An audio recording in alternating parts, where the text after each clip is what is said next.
আসন্ন জাতীয় সংসদ নির্বাচনকে সামনে রেখে রাজনৈতিক দলগুলোর পক্ষ থেকে নারীদের মনোনয়ন দেওয়ার হার একদমই কম। এই নির্বাচনে বিএনপি 10 জন নারীকে মনোনয়ন দিলেও অন্যদিকে একজনকেও দেয়নি জামাত ইসলামী। নির্বাচন কমিশন সূত্রে জানা যায়, মনোনয়নপত্র জমা দেওয়া প্রার্থীর মধ্যে নারী প্রার্থীর হার মাত্র 4.26%। 300 আসনে মনোনয়নপত্র জমা দেওয়া 2569 জন প্রার্থীর মধ্যে নারীর সংখ্যা মাত্র 108 জন। অন্যদিকে বিএনপি চেয়ারপারসন খালেদা জিয়ার মৃত্যুতে এই সংখ্যা কমে দাঁড়িয়েছে 107-এ। তবে দলগুলো মনোনয়ন না দিলেও 40 জন নারী স্বতন্ত্র হিসেবে মনোনয়নপত্র জমা দিয়েছেন।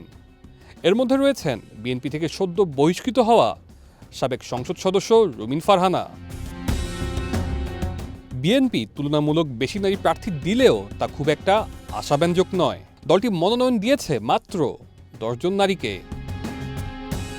বিএনপির নারী প্রার্থীরা হলেন নাটোর 1 আসনে ফারজানা শারমিন, যশোর 2 আসনে মোসাম্মদ সাফিরা সুলতানা, ঝালকাঠি 2 আসনে ইসরাত সুলতানা ভুট্টু, শেরপুর 1 আসনে সানসিলা জেবরিন, মানিকগঞ্জ 3 আসনে আফরোজা খান রিতা, ঢাকা 14 আসনে শান্তিতে ইসলাম তুলি, ফরিদপুর 2 আসনে শামা ওবায়েদ, সিলেট 2 আসনে মোসাম্মদ তাহসিনা রুশদির, ফরিদপুর 3 আসনে নায়াব ইউসুফ কামাল এবং মাদারীপুর 1 আসনে রয়েছেন নাদিরা মিঠু।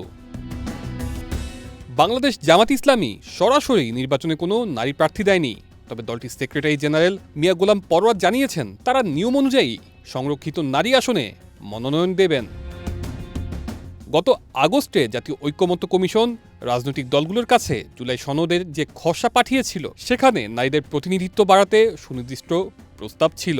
এতে বলা হয়েছিল 300 আসনের বিপরীতে দলগুলোকে ন্যূনতম 5% নারী প্রার্থী দিতে হবে। কিন্তু বিএনপি বা জামাত কোনো বড় দলই এই লক্ষ্যমাত্রা পূরণ করতে পারেনি। তবে এই জায়গায় একমাত্র ব্যতিক্রম এনসিপি। তরুণদের নেতৃত্বাধীন এই দলটি তাদের 47 জন প্রার্থীর মধ্যে 3 জন নারীকে মনোনয়ন দিয়ে 6% বেশি নারী প্রার্থী দিয়েছে। নারীদের রাজনৈতিক ক্ষমতায়নের পথে বাধা ও সীমাবদ্ধতার চিত্রটি বিগত নির্বাচনের পরিসংখ্যানেও স্পষ্ট ছিল। সেই হিসেবে এবারে নির্বাচনে নারী প্রার্থীর সংখ্যা সামান্য বাড়লেও মূলধারা রাজনীতিতে তাদের অংশগ্রহণ কাঙ্ক্ষিত মাত্রায় পৌঁছায়নি। তানজিলুর রহমান তুষার, বৈশাখী সংবাদ, ঢাকা।